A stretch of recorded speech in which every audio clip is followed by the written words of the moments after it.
नौशर Afroz district reporter Mohammad Hasan Soomro ठारू शामी निजी medical centre ते डॉक्टर जी गलत इलाज सबब ताज़ो जावल बार जी हालत खराब वारसन पारां बार घुरण ते डॉक्टर जूं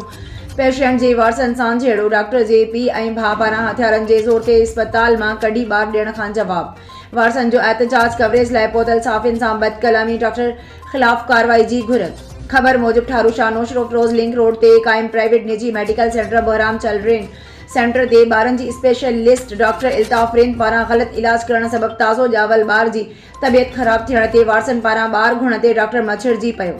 जॾहिं त मज़ामत ते डॉक्टर जे पीउ भाउ पारां हथियारनि जे ज़ोर ते पेशेंट जे वारसन खे अस्पताल खां ॿाहिरि कढी छॾियो जॾहिं त ॿार जे ॾाॾे वज़ीर अबड़ो एहतजाज कंदे चयो त 4 ॾींहं अॻु ताज़ो ॼावल ॿारो डॉक्टर इल्ताफ़ रिंद जे मेडिकल सेंटर ते दाख़िल करायो जिते डॉक्टर पारां गरी रक़म वठण बाद बि ग़लत इलाज करे नंढड़े खे बेहाल करे छॾियो डॉक्टर खां मासूम ॿार जी तबियत पुछण ते डॉक्टर मछड़जी पियो ऐं असांखे गारगन कयो हिन जो त डॉक्टर जो पीउ भाउ हथियार ताणे अस्पताल मां धिका ॾेई सेंटर मां ॿाहिरि कढी छॾियो हिननि चयो त असांजे नंढड़े खे कुझु बि थियो त उन जो ज़िम्मेवार डॉक्टर इल्ताफ़ रिंद ऐं संदसि इंतिज़ामिया हूंदी हिननि हेल्थ जे निगरान वज़ीर DHO नौशर अफरोज ऐं ॿियनि वस वारनि खां मुतालबो कंदे चयो त बदमस्त डॉक्टर ऐं संदसि इंतिज़ामिया ख़िलाफ़ कार्रवाई करे इंसाफ़ कयो वञे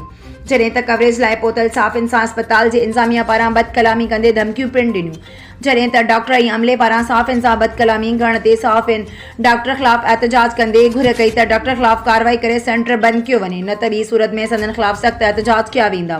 जॾहिं त ठारू शाह थाणे ते वाक़िए जी NC दाख़िल कई वई आहे।